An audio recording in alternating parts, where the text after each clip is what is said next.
Okay, we are live on YouTube. People, this is the transfer deadline day talk on the, well, attacking three transfer talk. Our sixth meeting, I think, in this transfer window. A lot of things to go through as Jimmy is biting into some bread or something. First story to start off with is Michy Batshuayi, who is apparently on his way to Tottenham in the last few hours of this transfer window. What do we make of that story, Yannick? Okay, so that's a bit of a leap there. It's but basically Matt Laws just tweeted about how a few journos and well, not pundits, but sort of I guess journalists and broadcasters and alike have been tweeting about this potential move. But Matt Law has just tweeted about how Batshuayi's representatives are trying to take him to Spurs, but so far Chelsea will not negotiate on the move. What a shock that is! Unless it's a permanent deal, which would cost Spurs 35 to 40 million pounds, which would be basically a profit on him. It looks like um, of a player that's 3 years into his contract. I think imagine 2 years left. Um, he's had quality striker to a degree, had success in certain teams and leagues. But yeah, they just want to loan him. So this is Chelsea playing hardball because you'd understand exactly um, why they'd want to get Michy Batshuayi because of the Kane injury out till March. Well, starts training with the team in March allegedly, so you don't know what's happening with that. So they want a striker to come in and just poach goals and finish, and Batshuayi looks perfect for that. They don't want to spend 35, 40 million on a striker who's just going to get displaced by Kane immediately as soon as he comes in. But you'd think if he's a genuine number two that rotates in Champions League, that quality of player is not a bad thing. But let's look at the truth of the narrative, boys. That deal will not be struck between these two clubs unless it involves Chelsea mugging off Tottenham in one way or another. Uh, what do you reckon, Jimmy? You know, I can't imagine this is going to happen because not only between the two clubs, of course, there's history. I still have to say, fuck Daniel Levy for that Luka Modric saga. That hurts until today. But why would Batshuayi, who is in search for regular football, go to Tottenham? It makes no sense because as soon as Harry Kane's fit, he's not going to play. The large bulk of the games, he's not going to play. And he wasn't happy with that at Chelsea. He wants to start. Then yeah, but 6 month loan. That's what. Yeah, but what sense does that make? Because is Harry Kane's out for another 4 weeks. That's it. Well, no. He starts training in like 6 weeks, maybe. Like you don't know. He might not be in full fitness until the end of the season. I don't know, but I don't think that happened. They always kind of recover miraculously, those bastards. So I really can't imagine that would be the case. I don't know. I think selling Michy Batshuayi is sad because I really like him and I think he could have done a job for us. But yeah, at this point, okay, sell him. And if we really get 35 mil for him, that's not a bad deal. I think that's about what we paid. Bit more. Approximately 35. But considering we won a league with him, he scored some important goals and did some stuff. Yeah, Dortmund, that Valencia spell, Yannick. That Valencia spell will have chopped about 5 mil off his price tag. It was really very dire. Well, he's still Belgium's number two. I don't know. Like he. I think Eka was Belgium's number two for a while. That's not necessarily something big achievement. I know. Well, it is at the moment with the number one ranked team in the world. But I think he is an asset. A lot of teams want him. Everton. There's talk of like an Everton purchase as well, and I think there's also talks have broken down with that as well in terms of asking price, whatever. But he's a desired player. That one way or another you could say about the Valencia spell or not. He shows he can score goals in France, England, and Germany, provided the chemistry is right. He's a good poacher, and I know we're not going to talk about Chelsea today, but there's a lot to be said in a sort of a psychological analysis of a player. He's not a bad egg. He'll always try and play. The one potential glaring negative attribute that has circulated about Batshuayi, and this is from Conte and I guess a little bit to Sarri, is as happy, as nice as he is, he's good in the box, he can finish with both feet. Apparently, he's a little bit dim between the ears. And in training, when you've got like a tactical Italian managers that want you to retain like meticulous information, apparently he's not good at that. But if you want to throw him in somewhere to just stay in the 18-yard box, poach goals, and let's not forget, he can do like the old bit of wicked interplay that that goal, that Willian goal, Brighton. I know a lot of Chelsea fans always, that little back heel. He does hang out with Hazard a lot, and De Bruyne, or he knows about little layoffs and dummies and all that sort of lark. So, what do you reckon, Andy? Do you want to make some comments on Batshuayi? Well, SpongeBob pants. That's the first comment you got to make. I mean, if you're talking about dim. Wait, sorry. Did you say in the World Cup when he kicked the ball in his face? Is that what you said? Oh yeah, that's another one. Yeah. All right, I thought that's what you said, because that encapsulates Batshuayi at the World Cup when he just kicks the ball in his face in celebration. I was talking about SpongeBob. Oh, SpongeBob, yeah. And Batman and all that sort of shit. Yeah, but Aubameyang does it as well. So, well, when it comes to Michy Batshuayi, I'm not. I will not pretend that I ever thought that he's going to be, or that he will ever be, Chelsea's starting striker. Maybe there was glimpses of hope when we had, I think, the first season with him, when he played second fiddle to Diego Costa and came off the bench. He was a really good impact player at this moment in time, but he was the right player for that system, not the right player no more for a Maurizio Sarri team. Considering money, I think 35 million, 40 million, if we get that, would be quite decent money. If we're just looking for a loan and consider Tottenham to be the team that he should go to, I think that's also from a moral standpoint really something we shouldn't do, because you can't. Michy Batshuayi is someone who's good with the fans, or the fans at least like him because he's a likable character.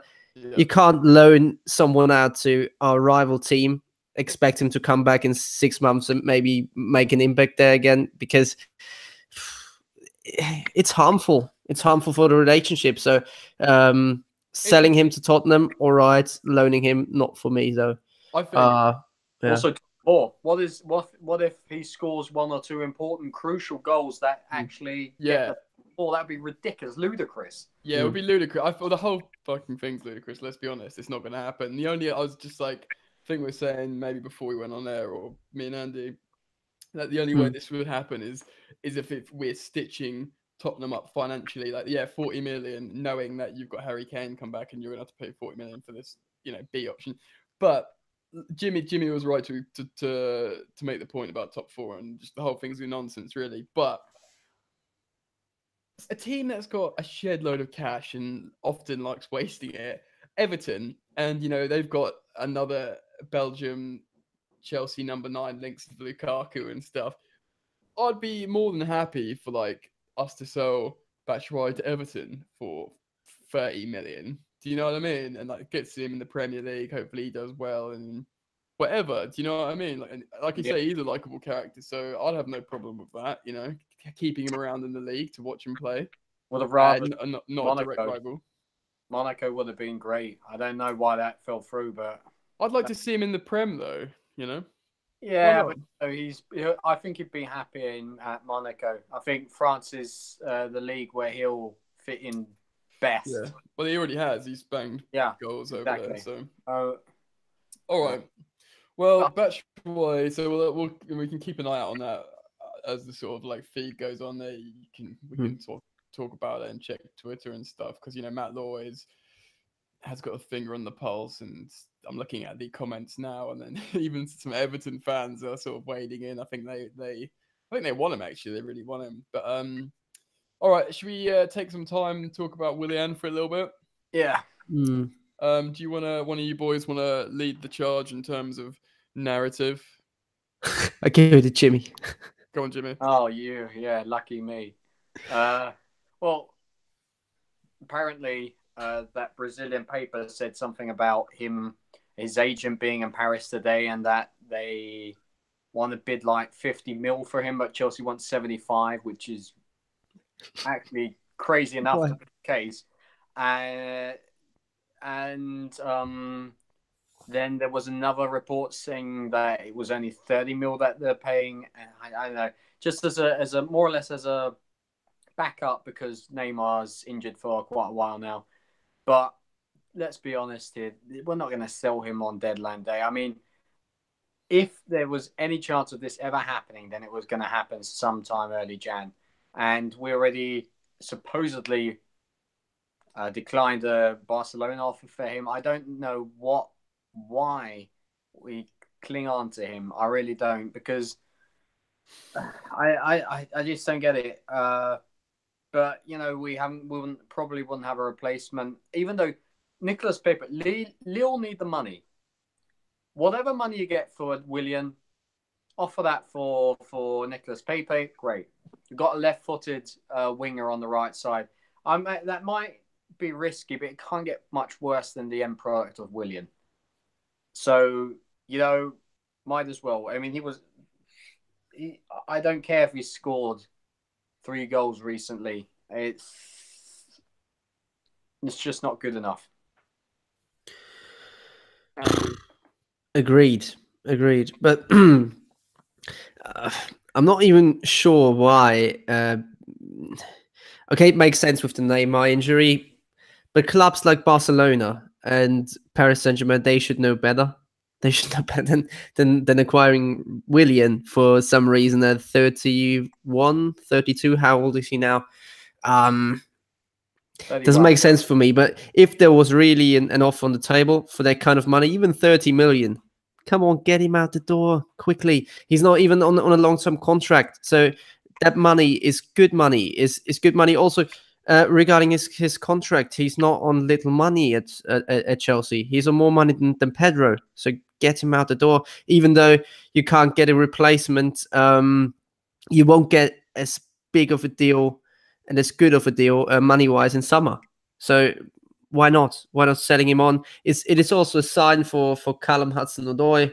Well, we count on you, and you can replace a Willian who has been a seasoned senior player in our team. So it would also be a good sign for our young players. But yeah, I think no chance of Willian leaving today. No, yeah, absolutely no chance. Just to pick up on that, for all the talk there was a lot of talk. He's training in Cobham. His agent's in London, not in France. It's just a load of nonsense. We've all heard Sarri constantly regurgitate the same stuff about how Willie's staying with us, Willie's staying with us is very important. And then just after Sarri's come out and said comments, he pulls out a couple of big performances out the bag. So, yeah, absolutely no chance of Willian going. I don't think any of us massively wanted him out the door in Jan, other than maybe giving Hudson-Odoi a chance. But the reality is we are in 4. Yeah, we're in 4 competitions that we need to field players for. So if it's going to stress the gaffer out, and what if we get an injury? And as much as we're getting swept away in narrative and romanticism about players and youth and stuff, it would be dumb to sell him unless this was fucking 3 weeks ago, and and Pulisic wasn't a summer arrival. So the whole thing seems a bit safe. Unless something completely meant to happen, and they said, "Look, we'll give you 50 million," like the Malcolm thing, 50 million for Malcolm and Willian for 50 million and Malcolm, something like that. But that's not going to happen now. Although I think it's not odd, but it does seem like he's a highly desired player, and I don't want to say that sounds really derogatory, oddly, because he's a very cultured, technical player, and the people looking in would have seen him do bits for Brazil in the World Cup, score the goal against Barcelona, win Premier League titles with Chelsea, been in, whenever they see Chelsea in the Champions League, I know we've been out of it a couple of times in recent years, but the name that keeps cropping up in the last 6-7 years is Willian, Hazard's probably untouchable a little bit, but you know what else is always there? Willian's always there. So he's a very sort of, people are conditioned to sort of seeing him. Obviously, we're frustrated as fans when we're like really immersed in the game and we see him concede possession or not square a ball or miss a chance. But, and you know, scouts will see that as well, but they'll see the bigger picture in terms of PR and other fans of other clubs, including European clubs. They'll like to see, they know who Willian is. Willian comes in that, there's value. But so you can, there is there's method behind the madness in terms of a high amount, a lot of money being invested into a purchase for Willian. But the truth of the matter is that Sarri just really rates him. We've just got another Italian manager that sort of has certain values that frustrates fans, and for a coach who arrived at the season that looks like, we know he didn't rotate much and he likes senior players, but for me it's kind of an odd one because for such a forward-thinking type of football that requires like pace and interchanging, you just think naturally with that might come like youth and speed and stuff, but fuck knows. I would have sold him. I would have. I don't know if this offer was real, but it just makes no sense. For that money, we could do so much with that money. Yeah. Baffles me. How do you think Chelsea are doing for money? Because we've you know, we've got a really good net spend and we like generally make a lot of money. I know we're not in the Champions League. That's the only thing. That's the only thing nowadays. Net spend. Have we improved on depth? No. We got Higuain in for like for Morata. Our squad was already thin quality-wise before this transfer window. I'm sorry, but the board hasn't backed us once again, or hasn't backed the manager once again. I know that Sarri's not going to come and say, hey, I want this and that, except for Higuain. But it's absolutely ludicrous. And if we would have a director of football, that wouldn't happen. I'm pretty sure about that. Can I just interject with something quickly? We probably all know, and if we've got viewers on this Hangouts, that everyone knows about Peter Crouch has gone to Burnley, to Stoke. I think they gave Crouch some cash. Is it Barnes they took, or Vokes? They took Vokes. Yeah. Yeah, Vokes. And they gave cash, and I really like Peter Crouch. I think he's really funny. Obviously, I don't want him as a player. He's a really funny dude. I listen to his podcast, and he's just hilarious. And I've just looked at Liam Twomey, the Chelsea ESPN representative or correspondent. He just tweeted there, or retweeted rather, the Burnley official announcement video. I don't know if you've seen that, but it's a little like toy robot, like walking robot, walking all the way to the training center. Then like, you know, Peter Crouch the robot, and it's just so fucking dumb, but it's really funny. And you know, at the end, there's Crouchy at the end. But I wonder if we'll play like love to see him end his career like with a little bit of Premier League game time. But Chelsea fan, by the way. Yeah, if it's not with Chelsea, I'm happy because we. Andy, I've lost your audio, man. Yeah. Jimmy, you still there? Yeah, I'm still here. Can you hear me? Yeah, I can hear you, but I've lost Andy's audio. Have you heard him? No. Okay.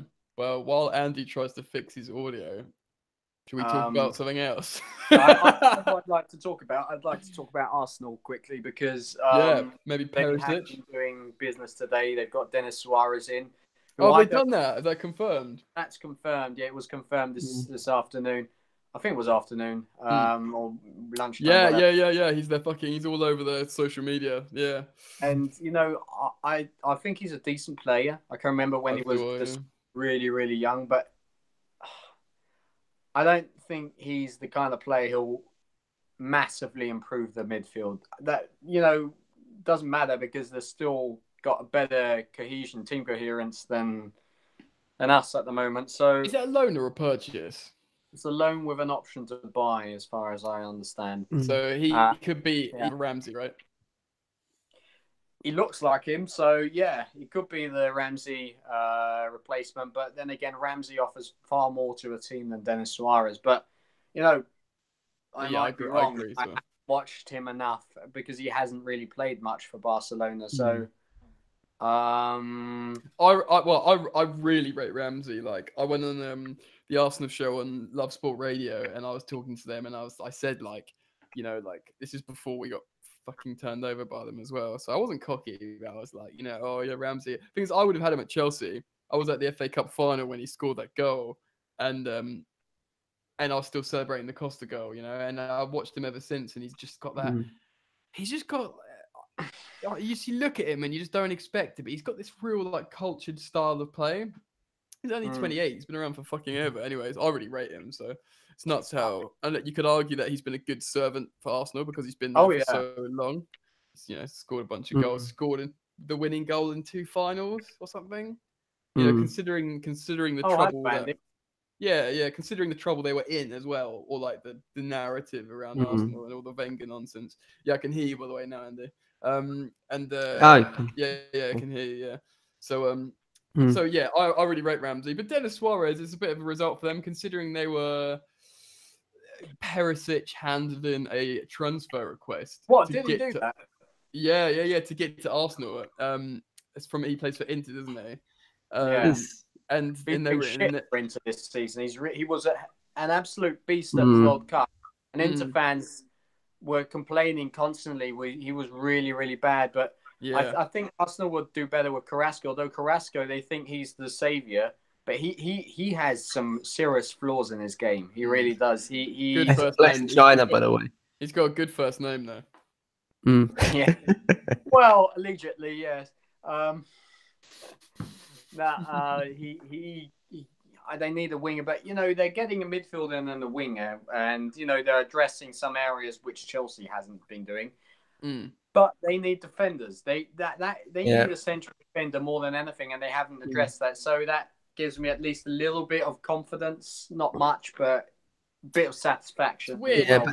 But can I just say, like they're addressing all the positions they don't really need to address because they need a winger.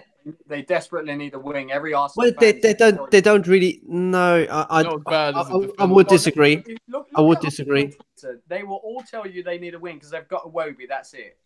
But come on, they don't really play wingers. They play when they play now. They play with Emery the 3-4-2-1 or something. They don't really need wingers. No, they play 3-4-1-2 sometimes. They try and start. Well, he changes. He goes for a 3-4-3. He plays a 4-2-3-1. But they're playing 10. They're hot in the hole. Yeah, but they're playing Kolasinac and Bellerin in the wide positions, or Monreal and Bellerin in the wide positions. So they don't really need a winger. They need someone creative in the pockets. And well, Mesut Özil apparently doesn't fit that bill anymore. But then they're playing 2 strikers, one in the positioning behind and one up top. And then they play Ramsey and Iwobi or somewhere, or Mkhitaryan. They've got enough players. And I think the two holding midfielders are they haven't been bad this season in Xhaka and Guendouzi. Yeah, and Torreira was a fucking revelation. So why would they need someone in midfield? They need defenders. They don't need midfielders. They need defenders. I'd say with Jimmy they could take a winger because they push Aubameyang out wide when he doesn't want to be a winger. But you're right. If they play like a 4-3-1-2 because when they try and on Aubameyang and Lacazette in, and they were been playing Ramsey in behind, which was perfect. That's when they beat us. They Ramsey on Jorginho, but he still beasted the game attacking wise as well. So I mean, all credit to Emery. You know what? He's pretty fucking flexible as a coach. But just quickly in terms of like addressing teams they'll know their weaknesses and what they need to sign, but a good side will take a player if it's available, even if it's not in their weakness. Like, and the prime example is Fulham, right? They cover so many. They've got Seri, they've got Schürrle, Mitro, Anguissa. Yeah, but they've got loads of forward players, and they needed a defender. They fucking needed Gary Cahill. They needed a defender. Gary Cahill might not be a ball playing Sarri player, but he's a good defender in the box. He's very savvy and he's Premier League experience. They needed him for that just because they were hemorrhaging goals. Now they were like, right, so, and they ended up buying like a sort of flary, probably over the hill cruel player in fucking Babel, right? So you like when you saw that signing, you were like, "What? Why are you like doing that?" But he's been great for them, He's been great. Like one of my good mates is a Fulham fan. I went to the cottage 2 nights ago. We managed to sneak in at both ends when the goal they're attacking, and he's a Fulham fan. So we were in the Brighton end when they conceded 2 early doors, and he was like, "Mate, if they score another, I'm going home," because it could have been 3 or 4 in the first half. And then we went over there. And they had all these attacking Mitro and everyone. They rallied and they scored 4 goals in the second half. They did a Bournemouth, and it was but they just used their firepower, including Babel. He assisted. He did a lot of carrying the ball. He's quick, and he's 32, and he's been around for a while. I thought he'd be older, but he was great, and he's great. And they rallied the attacking troops, and they just hammered. And because they scored the goals, the opposition in Brighton, they lost their flow because suddenly Fulham's defense didn't matter anymore. It's almost like the vintage Liverpool of a few years ago that still got top 4 just for attacking. So there might be glaring like deficiencies in teams, but it's like what do we need? Like, say we didn't get Iguain, we really needed a striker, but if an amazing left winger came up, just the opportunity, we'd buy him, and he wants to play for Chelsea, and he could just really link up well with like Kovacic. Do you know, that's a bit of an odd example, but like Arsenal, they need defenders, but they had a player in Denis Suarez that I guess was willing to come. They've got him; it would lift the team a little bit, and ultimately that kind of morale boost at the time when they've just snuck into the top 4 is exactly what top 4 opposition like Chelsea don't need. I agree, but however, when we think about Arsenal not strengthening in key positions, and then Manchester United but they are a decent team. Arsenal, I reckon they are on the level with us, if not a notch above. And then there's Manchester United, and they had their first draw now in the Solskjaer era, but they are still yet to lose a game after 8 or 7. How many did they have? So doesn't look good for us, top 4 wise. I don't think. Okay, right. So sorry to interrupt. United has a better squad than us as well. Have to admit, got a better squad. United, maybe, yeah. But we've got the thing is, we've got so many quality players. No one can say like, okay, so Barkley would probably, he has a chance of starting for if Spurs had Barkley, they'd be starting him right now, like next to Winks. Do you know what I mean? There's like, or like there's, and he's a player that's not touching the team. Ruben Loftus-Cheek is quality. Kovacic, regardless whether you think what he should be doing in and out of the team, he's absolute quality. We've got, our frustrations with Willian and Pedro, even though Pedro is a decent marksman. All these players are like seasoned quality, recognized players. We've got a lot of quality players. The issue doesn't lie in that, and we're not going to get into this because it's transfer talk, but it's more of a sort of chemistry and motivation issue. So it's not about the firepower or like the value of these players that you've got. It's just, do you need them? What do you need? What does the coach need?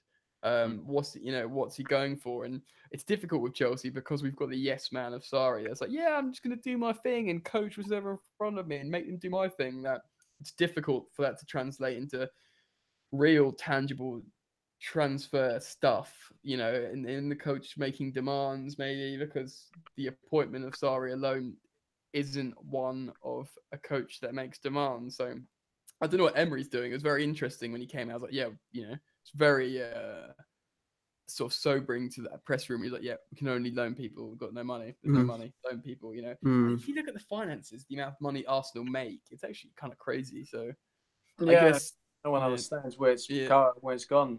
But Yeah, well, I think they blew their load on Lacazette and Aubameyang, but you know, let's because all yeah, let's go back. I was gonna say because they didn't sell in recent years, they let contracts run down and had to swap Sanchez, where we were, we were selling Courtois for 35 mil, we were selling Oscar for 60 mil to China. Do you know what I mean? We were doing all that kind of stuff that I was giving our banker that were lift.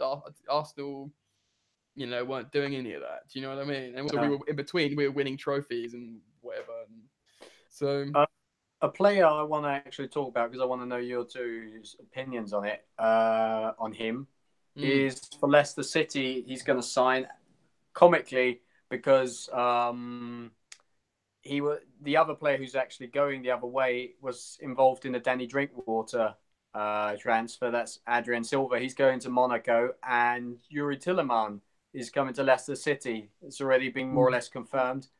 Not officially, but it's definitely happening without an option to buy, though, as far as I understand. But he was lauded as one of the talents of Belgian football. Yeah, we wanted him, didn't we, at one point? Yeah, we were in for him as well. So do you think, because Leicester City needs that central midfield player, they've gotten Didi, who's great, but they needed next to Maddison another one who brings balance. Was it Borat? What does the Borat play? Is he made? He left for Spain. Yeah, Ibora's gone. Oh, okay. He left, and that's why they need another one, because Puel doesn't like Adrien Silva, it seems. He doesn't play him at all, although they need that box-to-box kind of guy.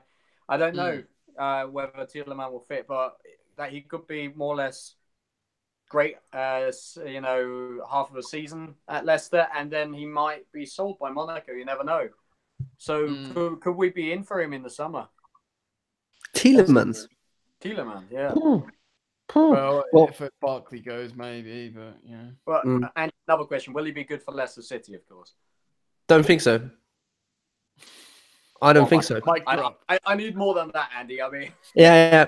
Well, I can give you a good example. I think when I remember him playing for Anderlecht, and it was just a question of whether he's going. Well, he stood for quite some time there. I think 1 or 2 seasons too long, in my opinion, because he was that good at 17 years of age that he could have gone to Monaco and played a role. At least I thought so at this moment in time. I've watched a few Monaco games in that season. Well, the whole team hasn't been great. That's why they are where they are. Mismanaged, I think, as well. The team hasn't bonded. Everything seems so loose in that team. No one plays for each other. But with Tielemans, the problem is he's so slow.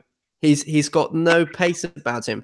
He has got a good ball distribution, but he's not a physical strong player for starters. Secondly, he doesn't get about on the field, so he's not a box-to-box player. So not suited for the Premier League for that reason. Not suited for Chelsea for the same reason, I think.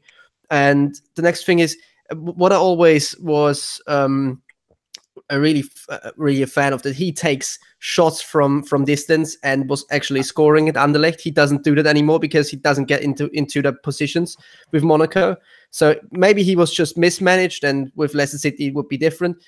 But I get the impression with a team that plays like Leicester City, counter-attacking football, not a lot of ball possession, he won't get into the positions he needs to be to actually cause an effect on the team. Like, he would be suited to play the James Maddison position at Leicester, but James Maddison is, I think, a more complete player than Yuri Tielemans. So he will play a deep position, maybe next to Ndidi, and then they will find out, well, he doesn't get about on the field.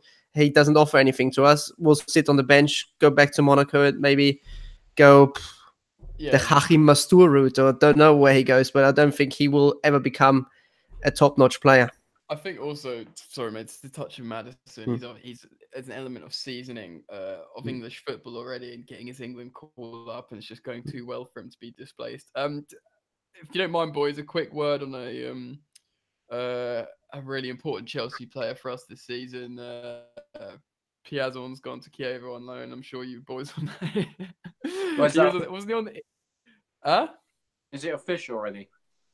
Yeah. It was official about... Who was that? Yeah. Simon, Lucas Piazon, you know, he was at Fulham. Yeah, sure. Well, and he was on the bench against Sheffield for Chelsea. Where's he gone? He's gone to Chievo. So so yeah, Chelsea have just tweeted out 10 minutes ago, but it was pretty much known. It was official by ITKs about an hour prior. But, on loan again? Why are we doing this? 25 years of age. I mean, yeah. I mean, we can with talk an about option this to another buy, time. but yeah. But yeah, I mean, the loan there's with an Charlie option to buy. Colkett who went on a move to Sweden. He's 21, and I still thought, well, it was kind of a romantic relationship with Charlie Colkett. I always thought he would be actually that one player who replaces Fabregas at one stage in his career. But now he's completely gone. I think it's a full transfer, not a loan, no? Is it? Like to wherever he went to. Sorry, no, I don't know. I was just Jimmy can tell you that. I'm looking ahead for this next story. I'm not sure about that, but wasn't that already quite a while ago, if I'm not mistaken? That wasn't today. No, yesterday or 2 days ago. Yeah. Really? Because I don't think to have read something from the official official page, but he's one of those youngsters where you say, well, it was never going to happen anyway. I mean, I know he was lauded, but it's the same with Jake Clark-Salter, although John Terry said he'll be his successor. His successor. You know, these are kind of the same with Olaina. Olaina is doing really good at Torino, I think. He is, but he's not going to get into this side. Let's be real. Even though he's having a great season. Okay. So if you don't mind, chaps, just a talk for captain, leader, bench sitter, Gary Cahill. For me, like we alluded to it briefly earlier, I thought the Fulham move would have been perfect for him. I think that even if he signed for Fulham, maybe a loan, but a loan where a clause that if they get relegated, he's just not playing in the Championship because, you know, recent Premier League winner, whatever. But for me, like he could be the main man in that back line. And they're not like a stinky team. They got loads of good players. They've got like Sessegnon, Schürrle, Mitrovic, Babel, Seri. You know, they've got quality players. The keeper's, the goalkeeper's really good as well. So I think he could have gone there. They could have given him like the captain's armband because of just seniority and experience. He won't have to move house. He's still in bloody Fulham, you know, like, and it would have been a perfect move. But I'm reading a money.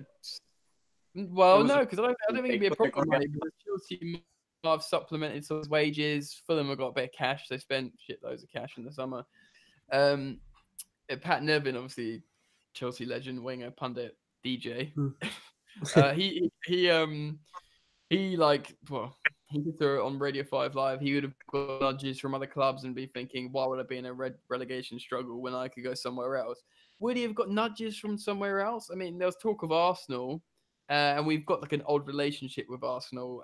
The Petr Cech thing. Maybe there was Chelsea didn't want to again strengthen a direct one of these teams that we're in a top 4 fight with. You'd understand that, but for me, like, just go to Fulham, man. If the centre back preferred pairing is going to be Christensen and Ampadu, to the initial pairing of Luiz and Rudiger, and chopping maybe Christensen fluctuates between that pair as well, and Ampadu fluctuates between the centre back and midfield. It just seemed like, look, it's not happening for you guys. Unless he's doing a Danny Drinkwater and is happy to like just make 100+ K a week for just keeping fit and having a jog about London and watching some football. Do you know what I mean? But I thought Cahill would be a little bit more just want to play in his autumn years. What do you guys think about that? Well, one thing that keeps popping up, or Sasio writes into the comments below, that he's liking Giovanni Lo Celso. Is there any rumors about that we are going to do anything regarding him? Like he just went from Paris to Betis in summer, I think, plays a decent role there. But is there any rumors about that we like to get Giovanni Lo Celso? Did that just come up? Because I actually rate him. He's a pretty good player. I like him. I couldn't understand why he actually left PSG. He's very strong. He's composed. He's got a good. If I recall correctly, I think he's got quite a decent shot on him as well. But I think he's not a goal scoring midfielder. So you know, and I'm pretty sure he's not a regista. I'm definitely. I think I'd bet my house on that he's not a regista. So if we want to back up for Cesc Fabregas, that would make much sense. He's more of a Kante, I think, isn't he? Like, what's a yeah, I mean, the same could be said about was it Mattia? I can't remember his first name, but his surname Vicino. I think it's Mattia Vicino, isn't it? Yeah, the Inter player, Vicino. Yeah, it doesn't matter what his first name is. Anyway, Vicino, yeah. He put in the transfer request yesterday or day before. And Sarri really rates him. He's said that in the past. So there would have been him as a possibility to come in, and he would have been a backup for Kante as well. And that's the weird thing, because the whole all the players we were linked with, they're all replacements or backups to everyone, but not Jorginho. Paredes was the only one. We haven't got him, unfortunately. It still hurts. And who are we going to play there? Kovacic? I don't know. I know Louis, for example, from 100% Chelsea, he's in favour of trying him there. Maybe would work, but I don't know. Lo Celso wouldn't be a Fabregas replacement. I'm pretty sure about that. Guys, can we light a candle for Danny Drinkwater? Because it does look like it's a very interesting situation. Now, it's not been in the media much, but there's obviously the glaring situation of there's this player who is of good age, who's won the Premier League, who's on a high wage at Chelsea, who the coach has just come out and basically said, yeah, absolutely no interest in him. Like, no offense, like he's reiterated this again recently. He said he's excellent in a two-man midfield in a 4-4-2. He's a superb player. I've seen him do that. He's great. Unfortunately for him, and maybe even for me, that's not my vibe, and it's just never going to happen. Now, Danny Drinkwater, like, about a year ago, like at the end of the last year, I heard someone from the club say apparently he was a bit sulky. But if you follow him on Instagram and stuff, he looks happy as Larry. And if you look about it, why wouldn't you be? You're on 100K a week plus, and you've got no pressures. No one's giving you shit on Instagram. Maybe someone's like, "Oh, you freeloader" or whatever. But I think he's had a good relationship with Morata. He's always pleased with the lad. He's a bit of a cheerleader. And I don't have anything negative, and I maintain this, and I've always subscribed to. I've got nothing negative against Danny Drinkwater because Conte did actually want him. He's someone in a 2 that could work in a 3-4-3 that can receive the ball, say off a Kante, like he did in the Leicester Premier League winning season, and get rid of it. Not like a regista or a distributor like Kovacic in a 3 that is a fulcrum heartbeat or whatever, or a metronome or whatever analogy you want to give. But he is good at that job, so he's a good player. But because he hasn't been played at all, literally at all, like he's probably keeping fit, but he's so unmatched sharp, or he's just not been integrated in the game. His value's got to be like dog shit. Like, what is the club's intention with him? Because I've seen no links. I've seen no. There have been links, Jan. Have there? There have. Yeah. Well, give me some thoughts on it and like tell me a link, because I mean maybe I just haven't been keeping an eye out. Well, there were the links, first of all, to Fulham, of course, to Ranieri. That was a while ago. Right. Then recent links was Fenerbahce. They were trying to get him in together with Moses. Fair enough, yeah. West Ham seemingly wanted him or wants him. I'm not sure. There was someone else who I'm not quite... I think there was a link to go back to Leicester, actually, as well, but obviously a Chelsea loss. And exactly, there was a Leicester well, but if they're getting Tielemans now, then he's not going there, of course. But there'll be a sentimental thing there. They'll have him back, I think, because he was so good for them. Yeah. If you look at Leicester City fans, or you talk with Leicester City fans, they would have actually welcomed him back. So, he's not a bad player. I know everyone's ripping on him, and I don't want him to be here anymore because of his astronomical wages. But he He's taken everything what's happened to him very calmly. He's been a professional in that regard. His training, he's not moaning or being toxic. No, he's being very pleasant. But why the hell wouldn't? I mean, like I said before, he's won last summer. He's by sorry, yeah, this isn't going to work. Why did the club not sell him or loan him out? It makes no sense because loaning him out would have at least meant that he could have stabilized his value. As you said, now he can't be worth much because of that. It's ridiculous. Stupid. I mean, I was gonna say, like, I understand completely why he's not leaving because no one's gonna pay his wages and he's just having a nice time. Like I said, when you've won the Premier League and like the greatest Premier League fairy tale of all time, there probably will ever be. You probably just think, you know what? Not only did we win the Premier League, we had a good run in the Champions League the following season. Like, I can't remember how far they got, but they might have got to quarterfinals, maybe. Don't know if it was a semi-final, but probably quarterfinals. But they had like the fairy tale like continued. So you can kind of understand why he's just happy to put about. But it's just really odd I just want to know the club's intention. Like, what are they just gonna have him for like 3.5 more years? And there's got to be someone that's gonna come along because that's a big like wage he's on as well. Surely, right? Yeah, that's probably why some of the teams won't be able to pay him because Fenerbahce is never going to be able to pay that. They've got extreme problems in that league with the Turkish lira. They can't afford any players anymore. So that's why you don't see a lot of Turkish teams anymore being competitive. But Shinji Kagawa went to Besiktas on loan just now. Oh, did he? Just for record, yeah, but think about it like this. He went back to Dortmund, and if I recall correctly, he actually took a wage cut. So he won't be on Danny Drinkwater wages, of course. Not. I'd expect him to be 50k or something like that. And that is a lot for Besiktas. But I think Besiktas is actually the most competitive club still in Turkey. The only one which actually can play still.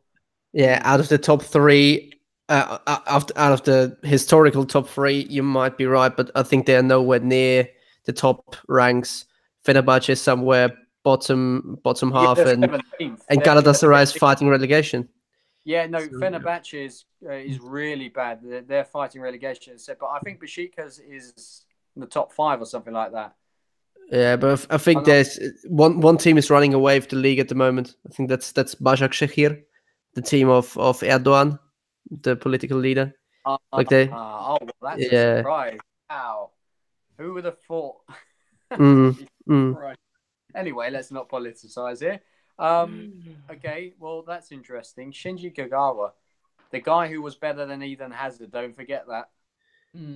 Yeah, just on Sazio in the chat, he's talking about Drinkwater never worth 35 million. Well, you could say that. You could say that, but English Premier League winner, mid-late 20s, like at the time with a coach, you're falling out with a coach, and he was saying like he wanted Kante and Drinkwater, and it's the last tether with Conte. We were like, okay, we'll get you Drinkwater now, so you can kind of understand.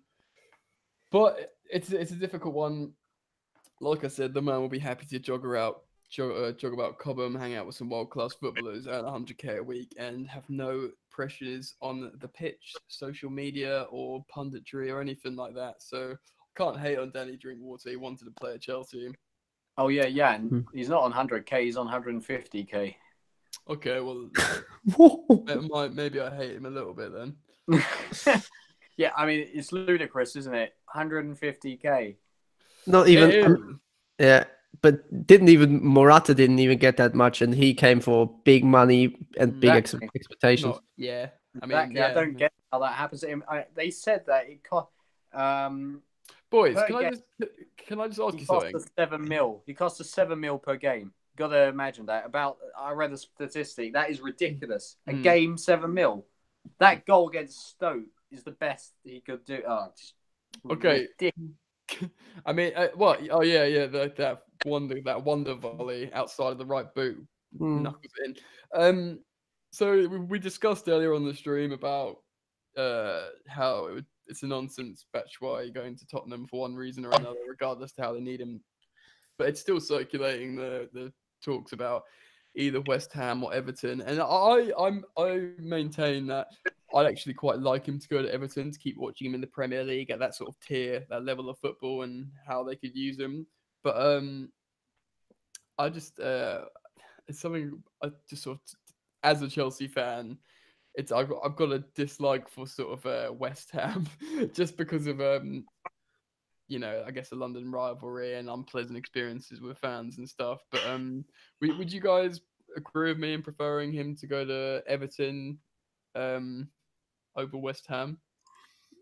That screams Lukaku 2.0, but yeah. It does.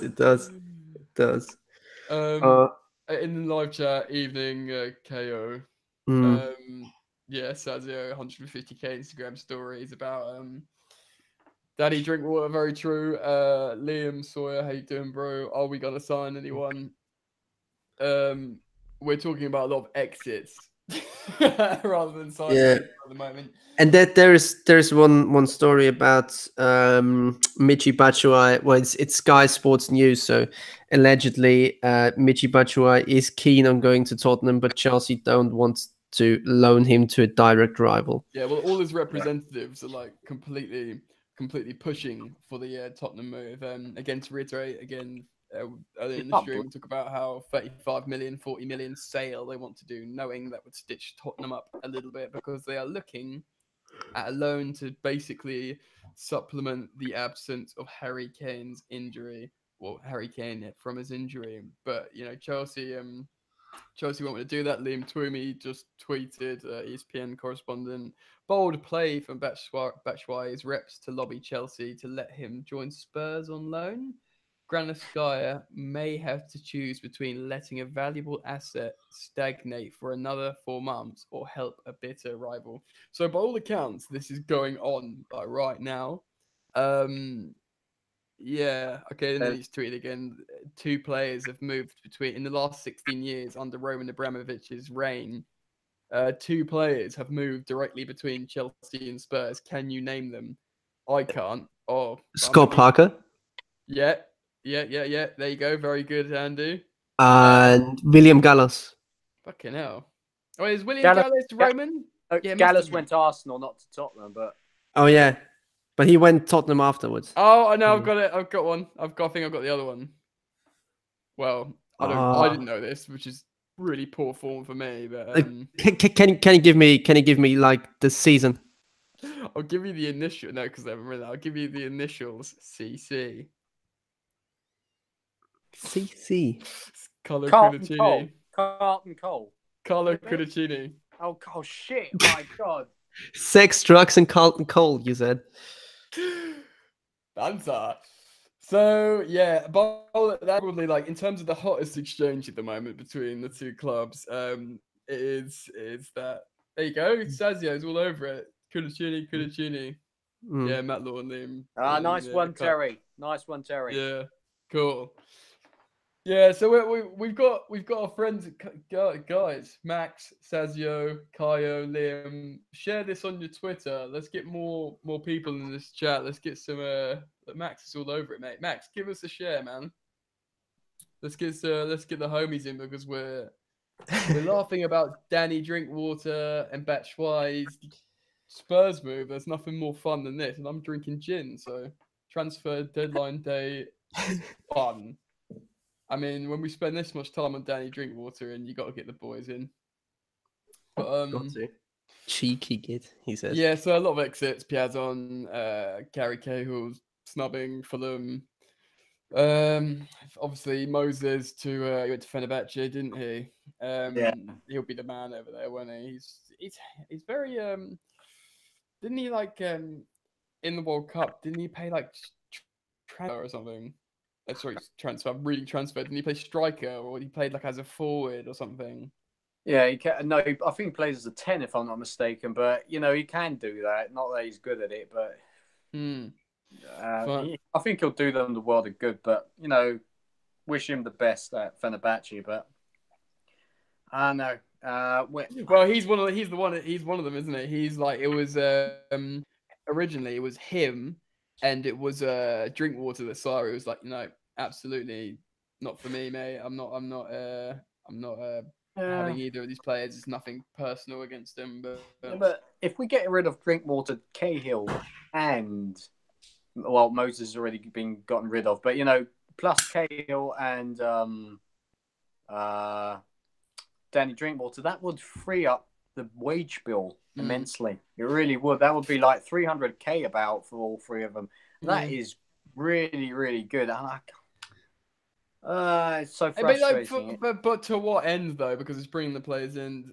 They're still bodies in training, which actually it's an oddly important asset for clubs that they have like people with the ability on the ball. Max is asking for a striptease, so that's all you, Jimmy. Later. First, I want to talk about Zappacosta because I can't understand why he hasn't been on the bench if he's not going to get sold now anyway. It makes no sense. We could have needed him to play against Sheffield Wednesday to give Azpilicueta a bit of a rest. We would have won even without Azpi. Why?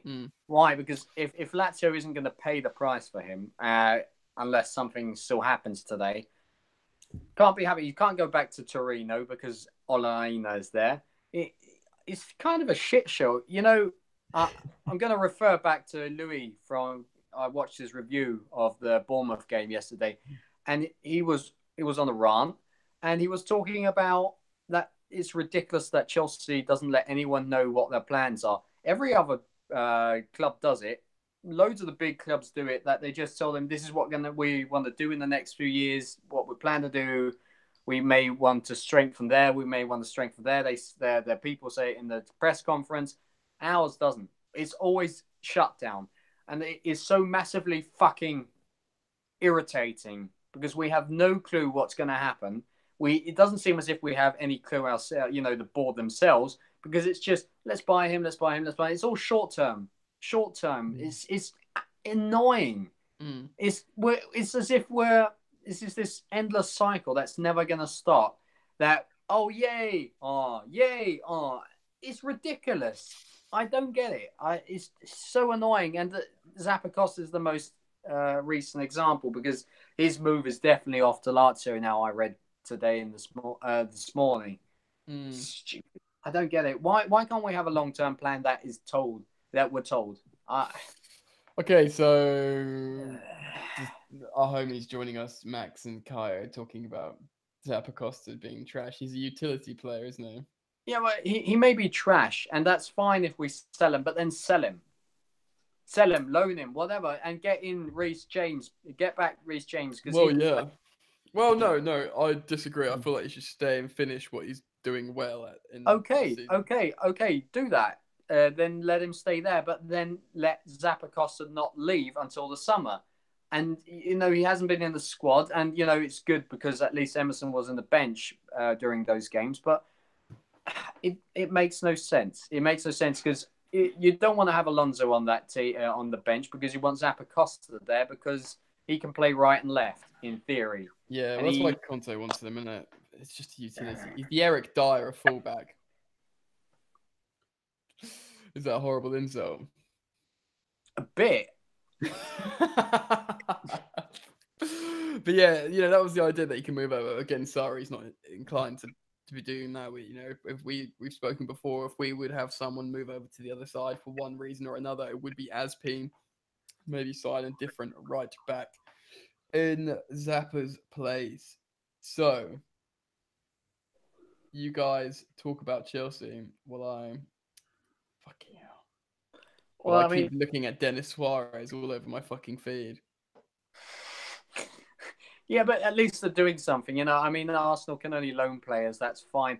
Then let us loan someone. I don't know if we loan an attacking player who's able to score goals, then at least we can say, Callum, hey, this isn't going to be for the future. We just need goals. And Higuain's injured, it seems. He's not fit enough. Oh, he's injured. He's just. I Well, felt really. I mean, again, they, this is. they wrote injured, because Sarri said he isn't fit enough. He barely played any games, which is ridiculous because he played 20 games, if I'm not mistaken. But From Napoli. just may I ask, because we're talking about injuries, what is Van Ginkel doing at the moment? Fucking hell.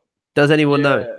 Well, Yeah, apparently he it was got amazing. an ACL tear in August, if I'm not mistaken. So think about it. It's got to be 6 months. He won't be back until about April. Mm. He got a special surgery, so you can't count on him. And he's not Regista anyway. He'd be a box to box. He'd be for Kante or that left centre mid. He can actually score goals. I mean, he scores more penalties than open play goals, but he's not a Regista. We haven't got a Regista. Ampadu isn't. I really don't. He can play anywhere on the pitch, just not a Regista position. If we're going to stick to that, I'm warming up to this idea of playing 4-2-3-1 because Sarri can play that. He said that, but I don't know. To catch up with the chat, yeah. Disrespectful to Zappa. Why don't we sell Piers or Max? Because I think there's an option to sell Higuain. He's not that fat. Leave him alone. Van Hinkel. I feel sorry for Van Hinkel. We needed goals in the midfield. Didn't he fucking score 15 goals and get 10 assists or the other way around? Yeah, but don't forget, he scores a lot of penalties.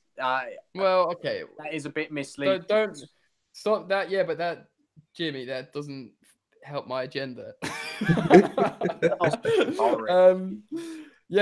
he did. But regardless, he did look like and talk about he captain his side to the title. Let's talk about lacking leaders. As a lone player, as a lone player, he was the captain. Side. Not even if it's only the Dutch division. That is ridiculous. Exactly. Yeah, that's what we're saying. It's like yeah, well, whatever, fucking hell. But maybe as soon as he walks in the door at Chelsea, that's the DNA atmosphere issue goes into his lungs, and all his captain leadership qualities goes out the window. And you're going to concede 4 goals against Bournemouth, and then you're right at home at Chelsea. I'm going to take a piss, boys. Can you feel him? I'm telling you that wouldn't have happened if Ruben Loftus-Cheek and Callum Hudson-Odoi would have started. That wouldn't have happened yesterday. But I get why people are saying we shouldn't buy another attacking player because it might hinder Ruben Loftus-Cheek, as well for the midfield, but Callum Hudson-Odoi's chances. But I honestly don't understand why we couldn't bloody get someone like Fekir or Pepe. Both would have been on the market, more or less. We just had to pay what we needed, and that would have been it. I mean, why not? But would it be so easy? Come on, Jimmy. I mean, I don't know if it is just down to us and we are bad at dealing with people, or we're just doing penny pinching or something. But it usually these days takes us 2 hours to get a transfer, even a loan, across the line. Like, what are we doing? What is the way? This doesn't like. Back in the days, that wasn't Chelsea. It wasn't Chelsea to be to be hanging about. Well, looking, we want to put in a second offer or a third one, and we don't really want to meet the demands of the other clubs. Like, what are we doing? Like, back in the days, it was like, come on, how much do you want? Here there is. Here you have the cash. Player comes to us. But now, like the Paredes deal.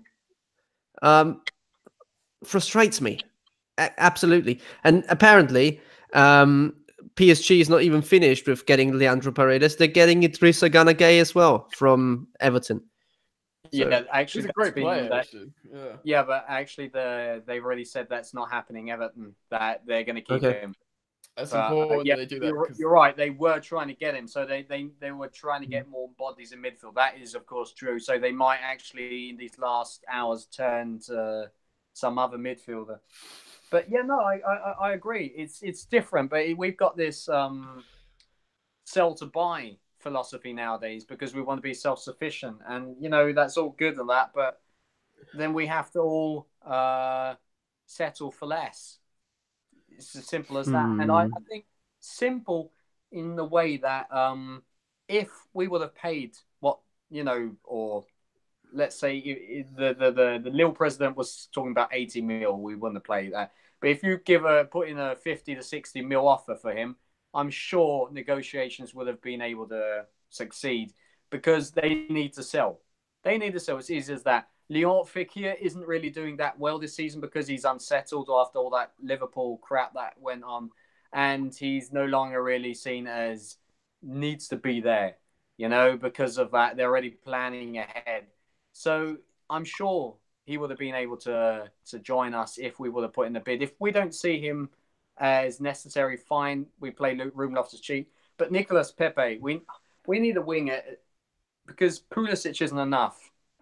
It isn't. Even I'm absolutely dead certain now that Eden Hazard is leaving in the summer. Yeah, I'm with you. And you know what? I think he's one of the best players we've ever had. He do needs a new, a clean slate because he is an individual that can turn a game around. But he's also one that we rely on. And if he doesn't turn up, and he often doesn't, he has this inconsistency in him. Then we're screwed because we play around him, we play through him, and I think he contributes a lot also to the sacking of the last three managers. Well, two managers. I'm with you. We could talk at Hazard at length. I'm kind of with you, and if he goes, a percentage of me, just finally the curse is lifted and we can move on. Just in the chat, Fad asked, any news on the Willian move? Yes, Bold accounts, he's training with Chelsea. His representatives are in London, not Paris, and Sarri would never have a Willian exit because he values him. Caio, definitely Pepe, or whatever the French pronunciation is. I should probably know it. It doesn't matter. Yes, definitely. Caio. Nicolas, parce qu'il jouait le foot très bien. Listen, boys, I want to pose a question to you guys. Next season, and this is a yes and no answer, and I'll get it from both of you. I'll start with Andy. We're flush for midfielders, whether they fit the system, project, club's intentions, whatever. Is Mason Mount... Okay, fuck. No, okay, I'll give him some nuances there, because if he gets promoted with Derby, he should probably stay with Derby. Okay, so if Mason Mount... Well, whatever. Is he going to be in the Chelsea squad next season playing with the first team? Andy first. Well, we have to consider the circumstances. I don't think Kovacic, for what he is doing at the moment and for the situation that it looks like, isn't likely to stay. That's the first one. So considering that, then we have Ruben Loftus-Cheek, who is likely to play in that position. Ross Barkley might be gone in summer. Mason Mount can fill that role. Is he a player that is trusted by Maurizio Sarri and the board? I don't know. I don't know. Is he like England and stuff? Yeah, but I don't know. We'd like I would be keen on thinking Maurizio Sarri likes him to be there. But does the board think so? Because the board is more in a conservative position of saying, well, get him a Premier League loan. He will season. He's only 19 years of age. And then we will introduce him to the Chelsea squad. If so, I think he's likely to get a Premier League loan, a decent one. But I'm hopeful. I'm hopeful if Sarri gets finally his way, and that will depend on if he has a good season, a good ending to that season. If he has a good ending to that season and he secures us for he will get it his way. And if he get it his way, then Mason Mount will feature. Will he feature in the starting 11? Most definitely not. But I think he will get as many minutes as Ruben Loftus-Cheek got this season. Jimmy, before you answer, do you not see him as a touch of the English sort of Van Ginkel? Well, he hasn't been that injured. I mean, Van Ginkel is tragic. I mean, like, type of player or whatever. No, I don't think Van Ginkel is not as flary player as Mason Mount. He's more direct than that. He reminds me in a lot of ways a bit like Lampard in regard to moving into the box and trying to, just be where he has to be to get on the end of the ball, while Mason Mount is a bit more technical, a bit more flair, of a flair player. But to answer the question, I think the only chance that Mason Mount has to play in that Chelsea first team is if Sarri gets a sack and Frank Lampard comes in. That is the only chance. I don't think. Fucking hell, hot take. I am absolutely certain he's not going to feature with us next season. He's going to go on loan again. I agree, a Premier League loan. He's not going to be with us next season. Maurizio Sarri, we see he doesn't trust the youth. Even if he does open up a bit now, and in the second season, apparently he will trust more players. I don't think so. So I really want Maurizio Sarri to succeed here, but I can't see him trusting more than like two players, and that's Ampadu and Cho. Hudson-Odoi. Yeah. All right. Do you guys want to hear something completely irrelevant just for quickly, a quick interesting stat and fact? Hit us. Daniel, well, it's almost praising Tottenham, so I feel sick that I've decided to bring it up. No.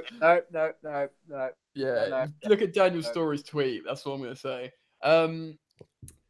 Yeah, so it's generally it's out. It's Chelsea trying to offload players and essentially not supplement, but they've let Sarri come in. I think they've always had this long-term plan of knowing Sarri's he's going to be disinterested in your Danny Drinkwaters, in your Moses, and apparently your Cahills as well. So it's about getting them out. Obviously, the Higuain wage bill is fucking huge. Am I right? Like, Probably. Yeah, we've lost your face, by the way, Jimmy. Yeah, no, I know. I'd be right there. No, that's all right. The stream just got a lot more handsome.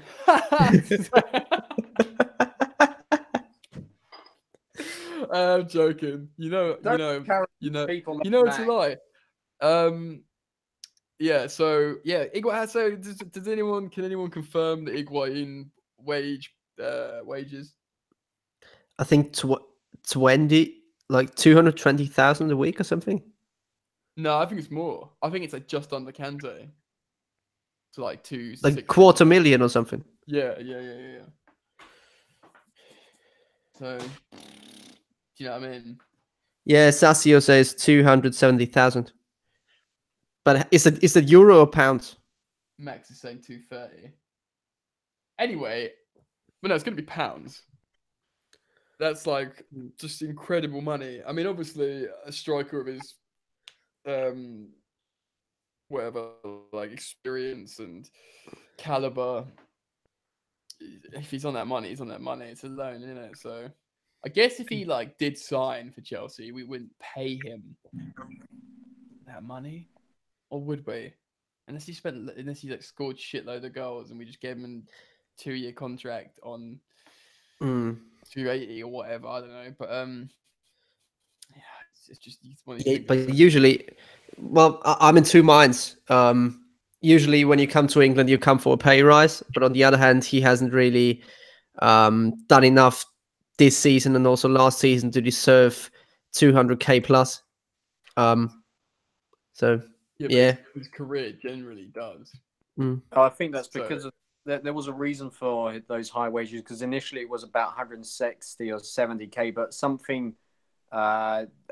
there was something that Chelsea pays more that it then accumulates to those 230 or 270,000. I'm not sure though.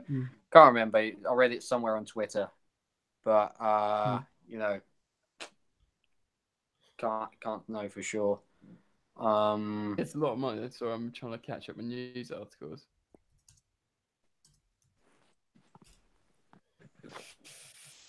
Oh, when you're paying fucking 150k for Danny Drinkwater, it seems like a snip, doesn't it? Imagine if that's why does secure a loan to Tottenham and they just bite the bullet and do, rather than a desired loan, they swallow the 40 million asking price. I mean, I would not be happy about that.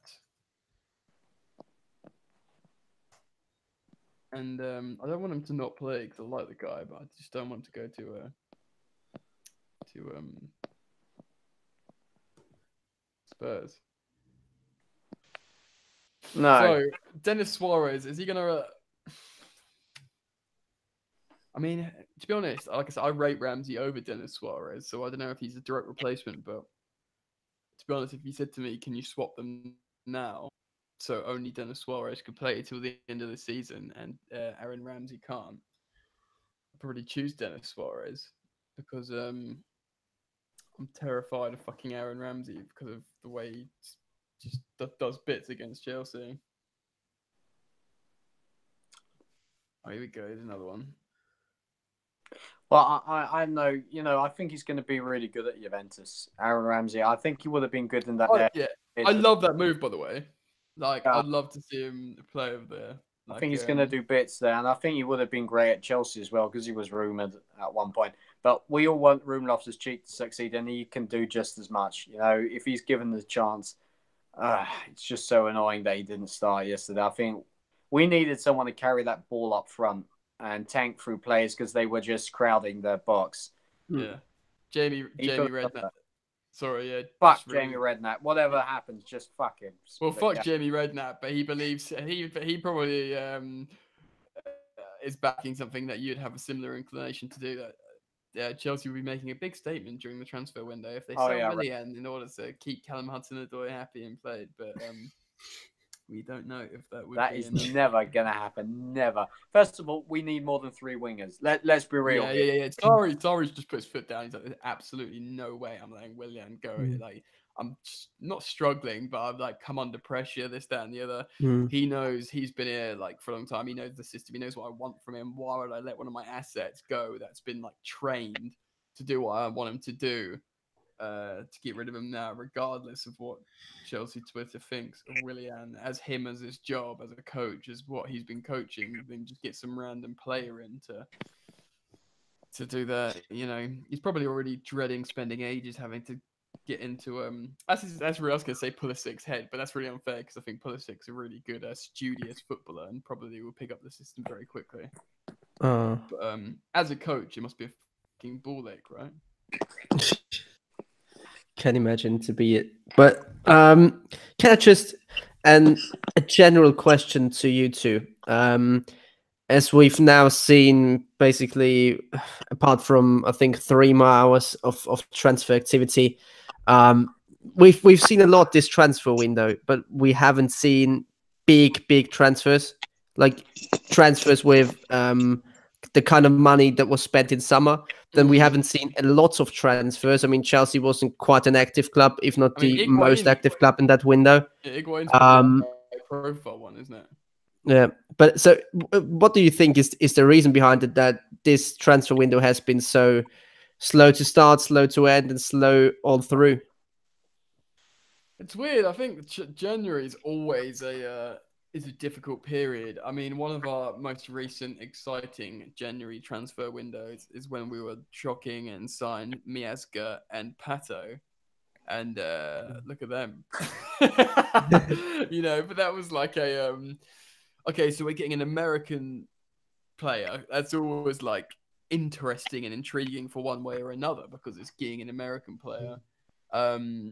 You don't know what that's going to bring. The quality is generally it's an English speaking country and it's a country that's picking up the soccer brand out there. So it was an interesting thing. And then Pato, this funny like Brazilian, boyish, charming little happy striker man who scored goals in his career and is called Pato, which means duck, which sounds fun. It was intriguing, wasn't it? And that double, I think Gus Hiddink was in charge, wasn't it? And that just sort of flopped. So it's very difficult to like to sort of say one way or another. We'll always have that penalty against Aston Villa that he scored. I really wanted him to do good, man. Like, I swear, like, I thought it'd be great fun. Anyway. Well, I wish we had the AC Milan version of Pato. Oh my God. What's going on, man? How you doing? How you doing, man? That goal he scored against Barcelona, that was just off. That was fantastic. Oh my God. But the same as with Torres, a knee injury ended it for him, so it was never the same afterwards. But But Torres was a big transfer, but in terms of like January high-profile transfers. I mean, what Torres was worth it for that one goal he scored against Barcelona. Champions Yeah, League, but you know that was the beginning of the end. That was the beginning of the end because since then Chelsea is very cautious with their transfers. That was the last transfer where you thought, bam, we just splashed the cash. I know we've had some big transfers with Kepa, for example. I mean, he's the most expensive goalkeeper at the moment. But, you know, they're more strategic now. They don't spend immediately. It's not the same as when we had those first, 8 years of Roman Abramovich. So that was a key moment, I think, in our recent history. Really was. Got that today. To just bring it back to on the pulse sort of stuff again, Nizar Kinsella. Spurs are genuinely desperate to get a striker in. They sense Llorente did get them that last minute winner a couple of days ago, but apparently missed a load of chances. I did not watch highlights of that evening's game because I was drowning in a bath of whiskey crying for unrelated transfer reasons. But so yeah, they really want Batshuayi. Betis is still trying to do bits, but it looks like that won't happen. Valencia horrendously want to offload Batshuayi, as does Chelsea. They don't want him knocking about Cobham. But then Nizar recently just tweeted about Spurs are really interested in Tammy Abraham too. And us as Chelsea fans, I think, Max, we can bring you in, mate. I mean, we've been talking about how we don't want to do anything with Tottenham that might strengthen their chances. I imagine you feel the same. It's not even about Tottenham. No, like, yeah, it'll be even worse if they joined them. But why are we looking to get rid of Tammy Abraham and stuff? We should make it clear that we're not trying to get rid of him. Batshuayi, I would love to see him have a chance. Like, we need a goal scorer at the time. Like, why don't you just have him around the club? I just don't get it. Well, you know what? We spoke about this a little bit earlier in the stream.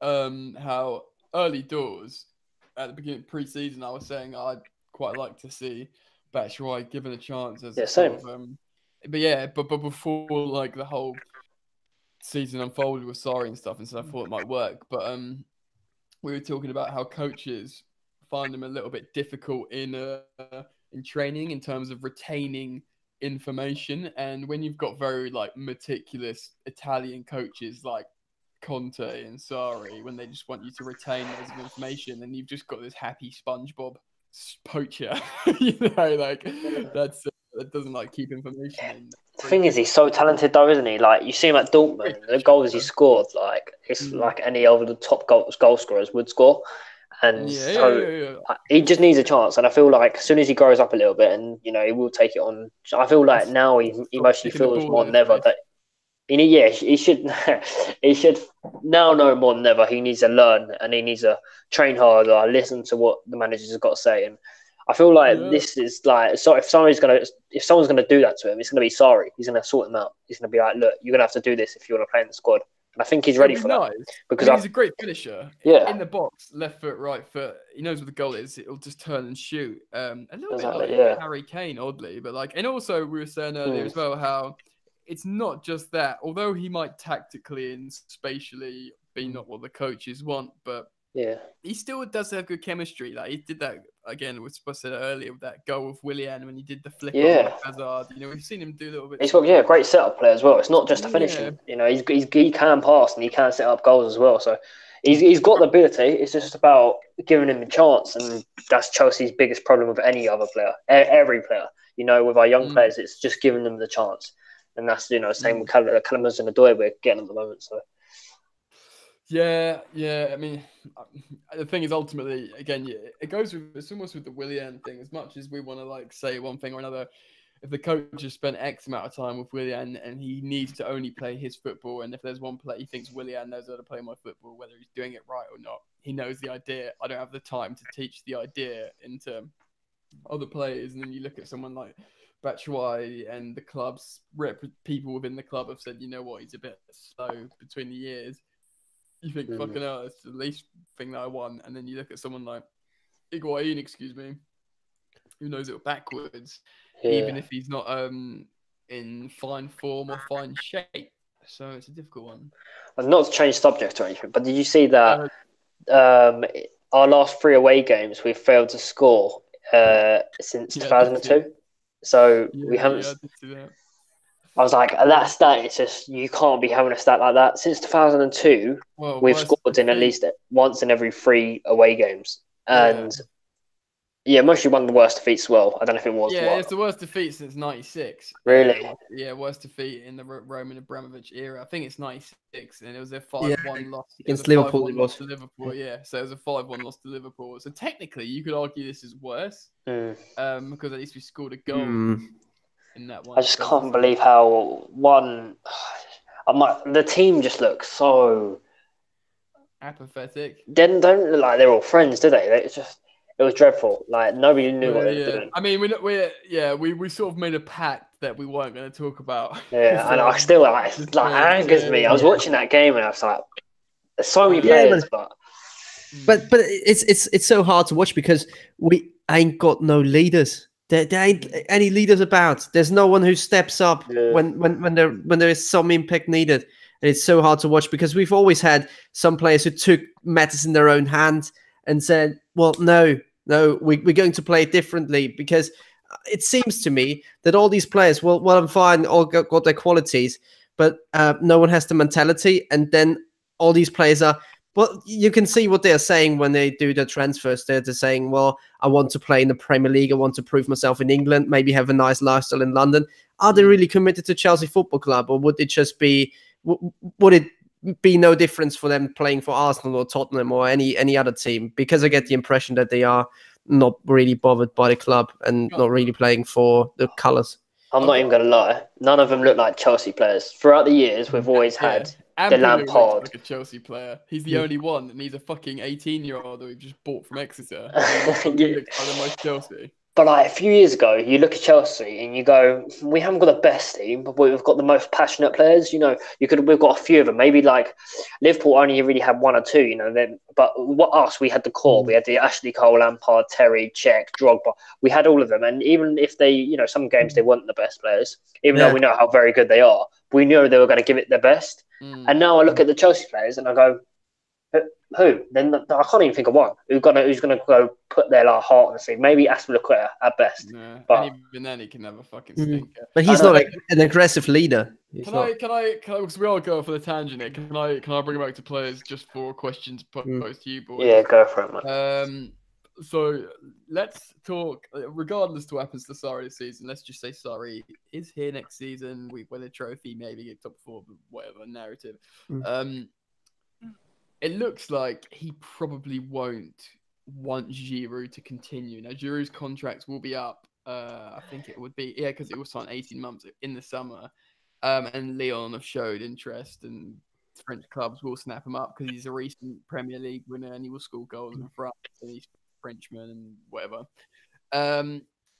We don't know what's going to happen with Higuain. Sarri, I'd imagine, hopes it works out and he can sign him for an additional 18 months or whatever, but we'll need a striker because there's a good chance Hazard will go, a very, very good chance, and this false nine experiment won't persist, which is probably a good thing. So how do you feel about strikers, boys? I'll ask you one by one, but I'll start with Andy because he's been quiet, but Tammy Abraham, say he gets promoted with Villa and is top scorer in the Championship, does he come in? Do we try and sign a Timo Werner or go into Italy? What do you think, boys? Andy, you go.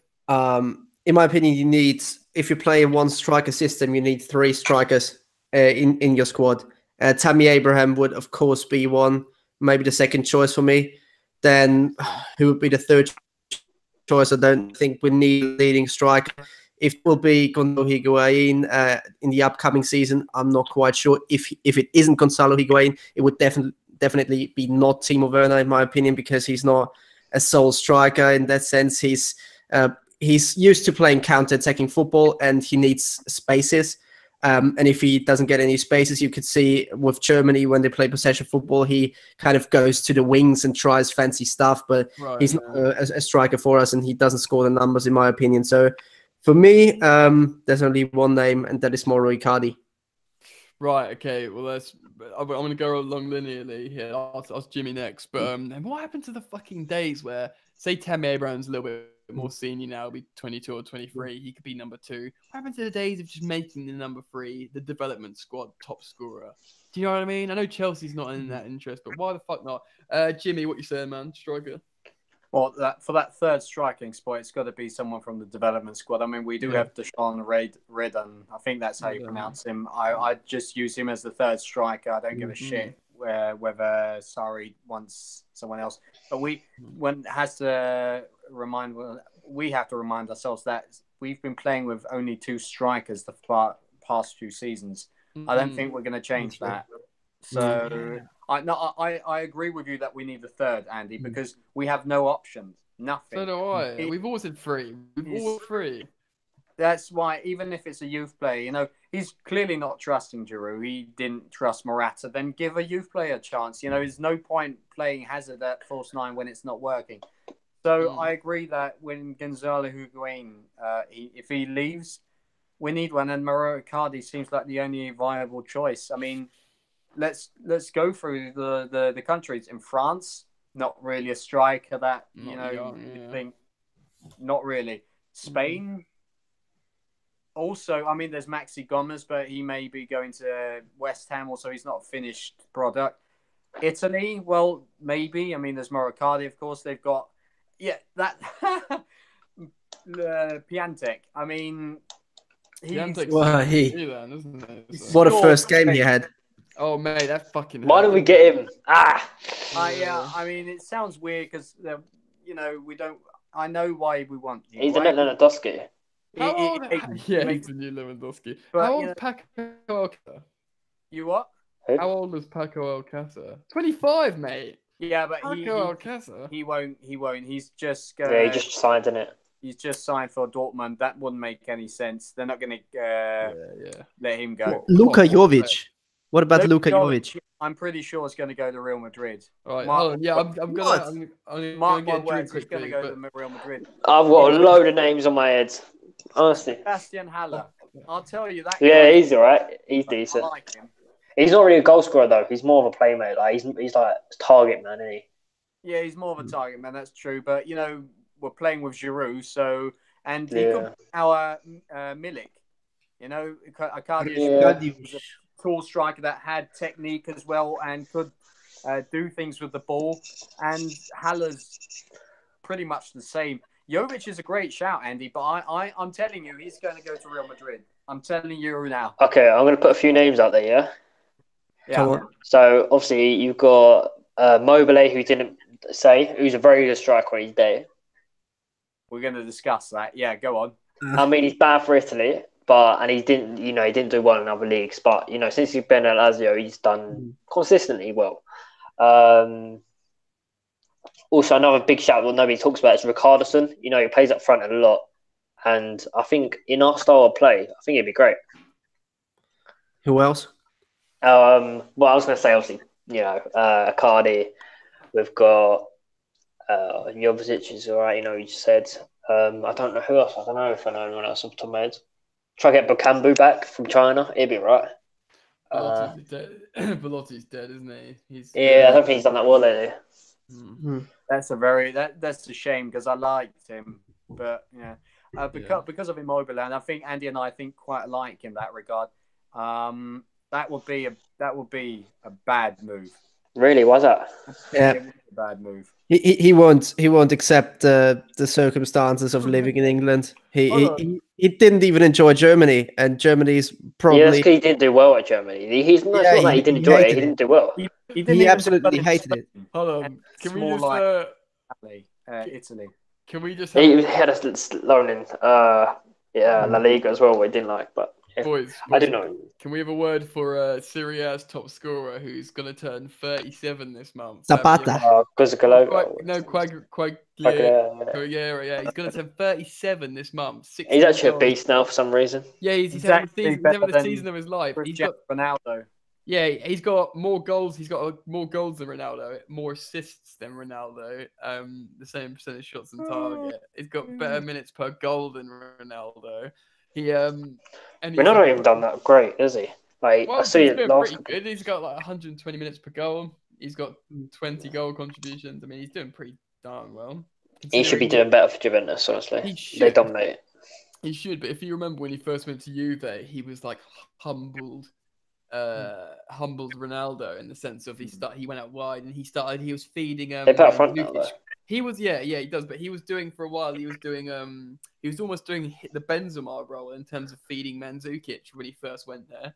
So I think last game they got smacked by 3-0 by Atalanta in a cup game. And they had like Dybala, Ronaldo, they had the whole team out. Yeah, but wait, Max, there's no player in Serie A that's won individually won more points for a team than Ronaldo. He's won 19 points for that team. He's been a titan for them. With 6 penalties, mate. Well, it doesn't matter, you know. Yeah, 6 penalties. Yes, Andy. Back on. Messi's the GOAT, let's be real. Mate, Pepe fucking... What about Wissam Ben Yedder? He's already 20. Turned 9. That makes not much sense if you ask me. I don't know. He's decent, but we'll end up just square. I'll take Lacazette. Have you seen Messi's goal contributions this season? Who's called this? What? Messi. I know this is probably dumb, but he's got like 64% shots on target. He's got 19 goals and 10 assists, 80 minutes per goal. Who are we talking about? Messi. Best player in the world ever. Best player to ever live. You have got a few for the future. You like, for example, Maxi Gomez, or for example. Yeah, I thought you should say Messi. Maxi Gomez. Actually, Maxi Gomez would actually be a decent player if he had service. Like Celta Vigo, I think they are struggling in 18th at the moment. So that the team is dreadful, and they sold a lot of players in the summer. But Maxi Gomez, at 22 years of age, he's scoring regardless of him getting actually the service. So if he had the service, Maxi Gomez would be a 20-plus goal striker season. I think, if you're looking on stats-wise, I think if you put Batshuayi and him next to each other, I think you're just going to say they're the average, the same player. Right? They're just as good as each other. I mean, we've already got Batshuayi, and I just think Maximilian Gomez, he's another chance risk, We signed Batshuayi for, was it 30 mil? Who was meant to be that Gomez, a player for us. Gomez, a young striker, to come in and do well for us. And I'm fed up of may do well strikers. We signed Batshuayi, and he's not played. We've got Tammy Abraham, who's meant to be, Wolves are trying to sign him for 20 odd mil. It's weird. I just don't get why we're not playing him. What about Memphis Depay? I'd love it, mate. I fucking love Depay. He's shit, isn't he? He hasn't been playing too well this season. If you want to have the best out of Memphis Depay, he has to play on the left. But he could be a hazard replacement, don't get me wrong. Decent Instagram videos, though. I've seen him play. Let's forget about the fucking Instagram videos. I see him play for Holland and Lyon at times. He just looks like he lights up the pitch. And I can only see him go back to Man United. To be fair, he said he wants to go back. He did. He said the opposite. No, I swear he did. He said he wants to go back to Man United one day. No, he says he'll go back to every team but Man United. He says, yeah. He explicitly didn't mention Manchester. I'd love to play for Barcelona, Madrid, Chelsea, Liverpool, City, PSG. He's never been there. Then he went quiet. But imagine it though, tearing up, getting some, because he wasn't stinky Van Gaal in Jose times, and he's not that kind of player. So just say it does go right with Sarri. What's your opinion on Richarlison anyway, guys, for the up front position? For a 9. Yeah. Nah. He does it for Everton. Yeah, he does. But I feel like he'd be a perfect striker for us. He can. No, he's got pace. He's tall. He's strong. Great dribbling. Can set up play. Score goals. I agree young. Completely. He's very young, and he's got heart as well. I agree with all of that. My issue with Richarlison as a 9 is I do feel like he's better coming in. If you're gonna have a winger that's someone that played as a wing but can play as a 9, it would be Martial every day of the week. But obviously that's a bit of a wish. But I think as for Max, that he said he could play as a 9. If we had Callum Hudson-Odoi, Hazard, and Richarlison as a front three interchanging, that would be brilliant. Deadly. No, goals. I agree. But Counter attack, goal. Every time. But again, we're being like a romantic Chelsea fans and like, oh yeah, the interchanging front three is going to work and be wicked. Like, you know. Who do you want? Can I ask a question? So we're going to have to sell one of them, and let's be real. Willian or Pedro, who do you want to stay next year? Pedro. Okay. Sure. Yeah, he's a marksman. He like comes on and can score a long range banger. Like Willian every 6 months cuts in and curls one in the corner, which is great. Yeah. I really like Willian. But they do have their perks obviously about it. Willian will run out of defence. He's not got great in product, but that's obviously Pedro beats at him. But I think Pedro's goals to minutes at Chelsea is way better than Willian. We need goals out of the front three, and he scored big goals against Spurs. He'll just come out of nowhere and run tirelessly impressed. Willian will I'm not a Willian hater at all, but Willian will drop his shoulders and stop. Even if it's fruitless, Pedro will still like scamper after them and never stop. I can't hate to think about Pulisic just doing awful. You know, I just don't think he's ready. All these American players get overhyped. He's been benched by Sancho. You know, Sancho. Yeah, no. Yeah, but that's okay. I'm worried, man. Like I just feel like it's going to be one of those waste of money. You could be worried, but it won't be a waste of money because do you reckon? The obvious marketing stuff. They'll definitely make it. Won't be. They'll be happy with the purchase. But it's still going to be one of those things that annoy the fans. We're going to watch the game and be like, he's playing again. Yeah. Wait.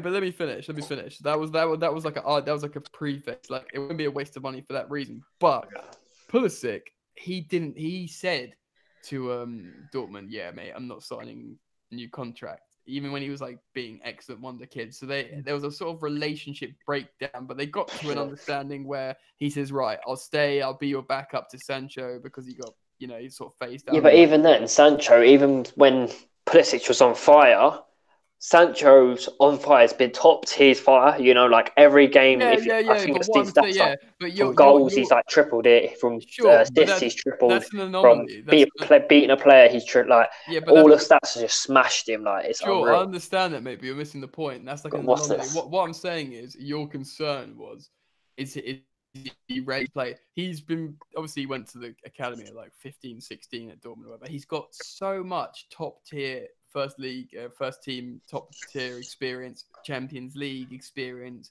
and he turned 20? He's turned 20. So he's got no problem moving country. He's got no problem moving league. He's going back to his native language. He's got loads of experience being a starting player in a top tier team. He's played in the Champions League. He's got way more experience in terms of being ready than Hudson-Odoi.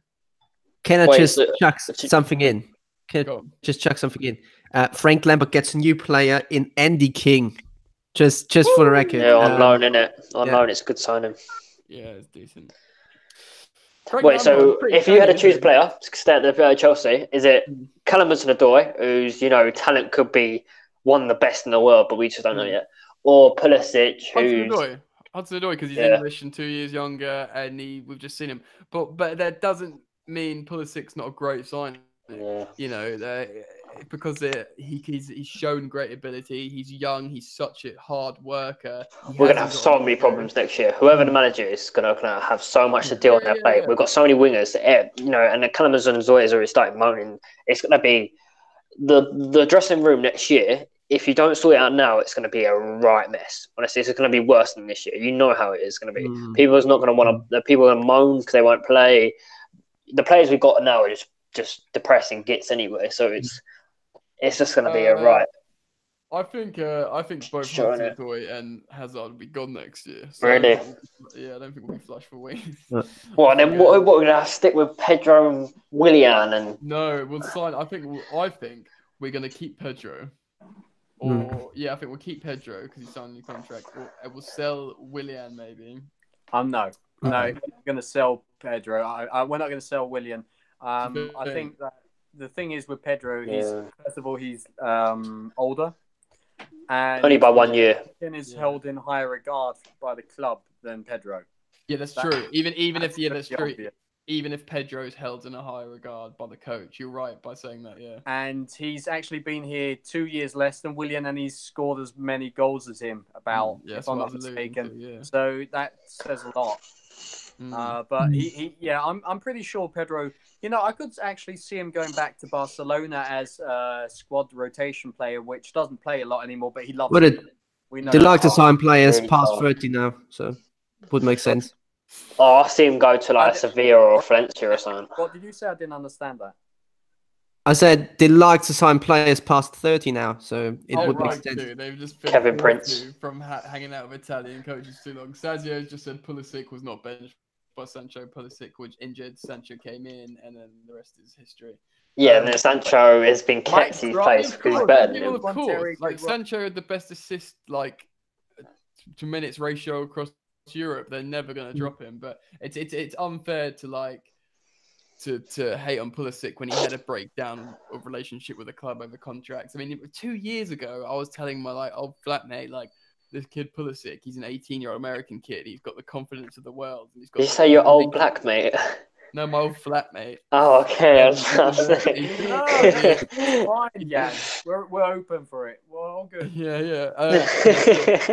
The weight of his shoulders on it, the weight of the nation's, the weight of his nation on his shoulders, and he was just being great. He's captained. He's been Captain America. So I don't know. I'm really looking forward to it. The issue with Pulisic, and I feel bad of him, is because of all the narrative of wingers and the Hudson-Odoi and all that. It just doesn't help him. So honestly, we're gonna have so many Alex Goldbergs when Pulisic finally signs. There will be on, so many of them. Well, so many Americans. To be fair, Alex Goldberg's been very objective in regard to Pulisic. He even said himself he isn't necessarily happy with it, but he'll give him a chance. So is London's Blue guys as well. We ain't got in the history, for example, the American writers and all that. They have gone ape shit crazy. Oh my God, Hudson-Odoi, yeah. Hudson-Odoi, Pulisic. They've been ecstatic about him. Only positive stuff, although he has. He's the only player they talk about in American media. I think they're the only fans who. Well, from people abroad, that's the only one they know. He's the jewel in the crown. Little interesting thing here. Apparently, Chelsea reportedly demands $6 million more for Batshuayi from Spurs than they would West Ham, which is fair enough considering top four. Oh wait, are we selling him or I thought we were loaning him? We're trying to do either. The club's just. I don't want to send him to West Ham because if he does well, it would just annoy me. If he's in the Premier League. Bring him. I'd like him to go to Everton and do well. That's even worse. Actually, no, I hate it for West Ham, to be fair. I'd just send him off to Monaco or something. We can't hear you, Andy. Yeah. We can't hear you. No, tell us what's wrong. We can't hear you. He's lost his voice. Yeah, he's got some problem with his mic. It always happens. Something's happened. He said that his dad's beating him or something. Oh, right. Can you hear me? No, not really. Yeah. Write it on a page of paper and tell us. I don't know. Can you hear me now? Yeah, we can. Yeah. Yeah, I can hear you. Guys, what time? Sky Sports, boys. Sky Sports News understands Premier League clubs have agreed terms with Chelsea regarding Michy Batshuayi, but it's not saying which Premier League club. It'll be West Ham. Because they're not getting Gomez. It'll be West Ham. But Michy Batshuayi has already said no to West Ham. No, it'd be West Ham. That's a lie. It'd be West Ham. Let's be real. Or Cardiff. They need a striker now, to be fair. It'll never go to Cardiff, man. Guys, can we pick a time that you want to end the stream? Never. Yeah, I just got to go to sleep. Yeah. Let's maybe wait for another 5 minutes if there is anything new on the Batshuayi story. If not, then we can end it if you want. So ideally, the Premier League clubs, so where would you like to see Batshuayi go? I'd like to see him at Everton because of I think it's not a top four threat or a proper threat to us. It's not a London rival. It's a decent enough quality team, and I'd like to keep an eye on him and see what he does because I think he's a good. Yes, I live in Liverpool. Then that's a bit of that's bad for anybody. Rough for the smooth, mate. Jim, how about you? Where would you like to see him go? I don't know. I'd like to see him go somewhere where we've already played against them, but we haven't played Everton, so. Yeah, I guess Everton seems like a good thing. I would have actually taken West Ham as well because they could need him now. Arnautovic is out, so sell him to them. Is Arnautovic out?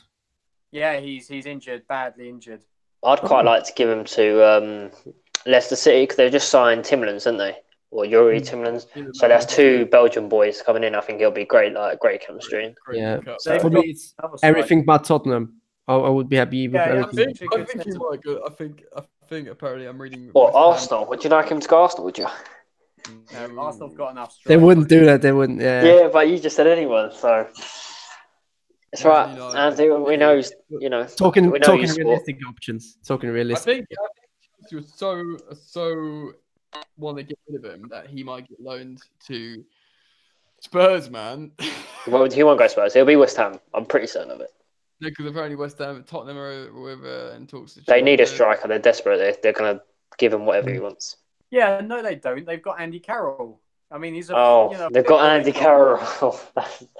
Nobody ever goes, I've got Andy Carroll. We'll be fine. And Chicharito. Yeah, they're both not that great, so that's fine.